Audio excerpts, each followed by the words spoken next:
बिस्मिल्लाहिर्रहमानिर्रहीम। हकीम हाफिज़ मोहम्मद फ़ारूक अज़ीमी की तरफ़ से अस्सलामु अलैकुम। तमाम तारीफ़ें अल्लाह के लिए हैं जो कुल जहानों का मालिक है। ऐ अल्लाह हमें सीधा रास्ता दिखा, उन लोगों का रास्ता जिन पर आपने इनाम फरमाया।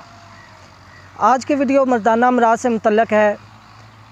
नाज़रीन, अक्सर लोग मुझसे पूछते हैं कि हकीम साहब, मुश्तज़नी की वजह से जो हमारे नफ्स की रगें हैं वो मर गई हैं, हमें कोई ऐसा नुस्खा बताएं जिसे हम घर बैठे बना सकें। वो लोग जो मुश्तज़नी जैसी आदत में मुब्तला हो चुके हैं, उनसे मेरी ख़ास एक रिक्वेस्ट है कि वो अपनी ग़िज़ा पर तवज्जो दें। ग़िज़ा जो है ये मुश्तज़नी के मामले में इंतहाई अहमियत की हामिल है। अगर आप गर्म तरीन ग़िज़ाओं, बर्गर, शवारमा, पिज़्ज़ा वग़ैरह का इस्तेमाल करते हैं तो आप में ये जो मुश्तज़नी की आदत है ये बढ़ेगी, और इसके अलावा आपका ज़हन हर वक्त गंदे ख़्यालों में मुब्तला रहेगा।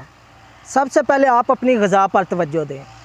उसके अलावा आज जो नुस्खा मैं आपको बताने लगा हूँ, ये मेरा नुस्खा आपको मुश्तज़नी की आदत से मुकम्मल निजात देगा, और आपकी जो मनी ज़ाया हो चुकी है, जो कि आप अपनी जवानी और ताकत को ज़ाया कर चुके हैं, मेरा ये नुस्खा उस ताकत को भी बहाल करेगा, और आपके नफ्स की जो रगें मर चुकी हैं उनके लिए भी ये इंतहाई फ़ायदेमंद साबित होगा। नुस्खा नोट फरमा लें। तुखम रिहान 20 ग्राम, समंदर सूख 20 ग्राम, तुखम जोज़ मासल 20 ग्राम और मिस्री 60 ग्राम। ये तमाम चीज़ें अलग-अलग बारीक पीस कर सफ़ूफ़ बना लें, और इसका जो तरीका इस्तेमाल वो सुबह निहार मुँह 1 चम्मच 1 पाव दही के साथ इसे इस्तेमाल करें। इंशाअल्लाह इस नुस्खे के 40 दिन के इस्तेमाल से आपकी जो मुश्तज़नी की आदत है, एक तो आपको उससे छुटकारा हासिल हो जाएगा, उसके अलावा आप जो अपनी ताकत ज़ाया कर चुके हैं वो आप में बहाल होगी। तो नाज़रीन, इसके अलावा अगर आपकी फ़ैमिली या दोस्त अहबाब में कोई भी किसी भी मर्ज़ में मुब्तला है तो मेरे इन दिए गए स्क्रीन के नंबरों पर रब्ता करें। आप घर बैठे मेरी मेडिसिन मंगवा सकते हैं।